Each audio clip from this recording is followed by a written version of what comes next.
let's look at the rest of the season going forward. I earlier said this is kind of a bellwether match for me. I was being hopeful in saying that we were going to get a tie. I know some other people predicted like a 2-1 win for Detroit City. I didn't see that in the cards. To me, I feel like with the quality side that Charleston is, it tells me a good barometer of where this team's actually at. And in my head, I'm going, it's going to be a stretch. Obviously, there's no home playoff match in our future, but I think it's going to be a real stretch to make the playoffs at this time. Yeah, right now they're not really in a good spot. They have Las Vegas coming here next on a game that's going to be on ESPN2. Got to win that game. Like, there's no... And Las Vegas is not good. They're not good. They lost Pato, who was their leading goal scorer for them at the time.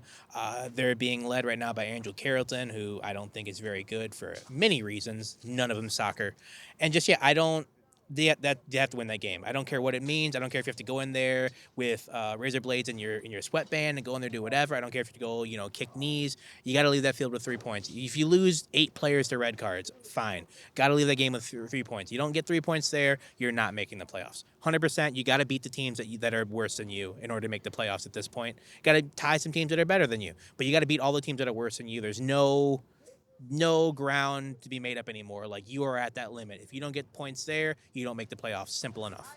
Well, these fans, and you know what? It's amazing they showed out. I mean, more than 7,000 fans here. It shows the love for this club. It shows the love for soccer, all of that. But they deserve some goals. I mean, yeah. I mean, even with, we talked about how bad Las Vegas is, and they still have scored way more goals than Detroit. Detroit, by far, is like the least effective offensive team in the league with either 17 or 18 goals right now.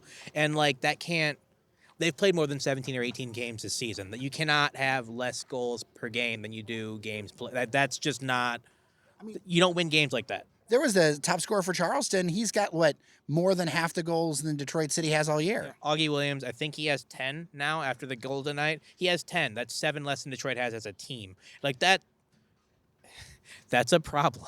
Well, I mean, we're offensively impotent, and we need to find a solution for it. I feel like we need to already start thinking about that solution now because, again, like, this isn't going to get better. Like, there's no draft.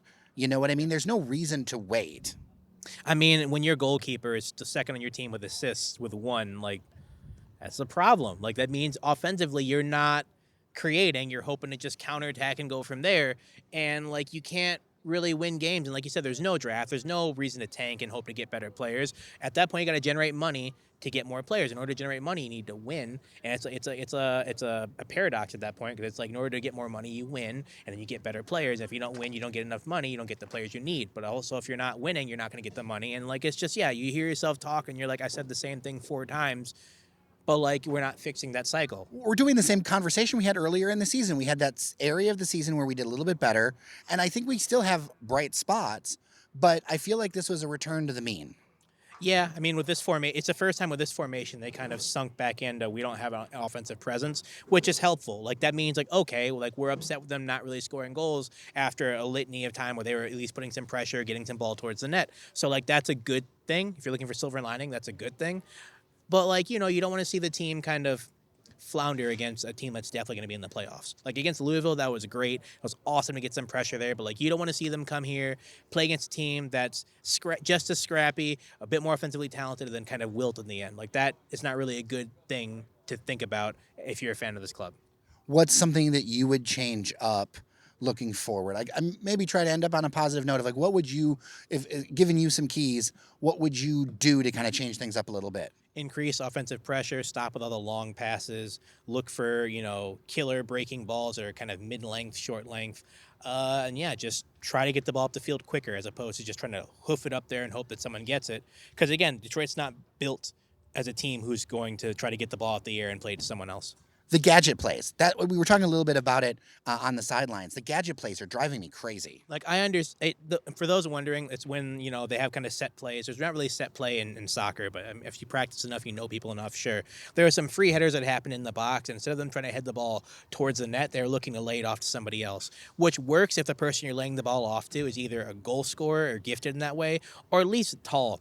And one of those times a layoff was to Dario, that's not going to work. And the other time was a layoff to Devin Amumensa, Mensa, who is a really great advancing defensive player. But at that point, both those times you're looking for a goal, like you got to put the ball towards the net. Like I understand trying to be unselfish, but like when it's the 89th minute, 90th, 91st minute, you got to just put the ball towards the net and make the keeper make a save. Trey Muse, athletic, talented kid, not the best keeper in the league, but you got to make him move. And if you're going to hit the ball back and forth between people, it gives people a chance to like get reset and go after the ball. So I understand why, but like, try that out in the 47th, 48th minute. When it's like 90th, 91st, 92nd, get the ball towards the net and see whatever happens.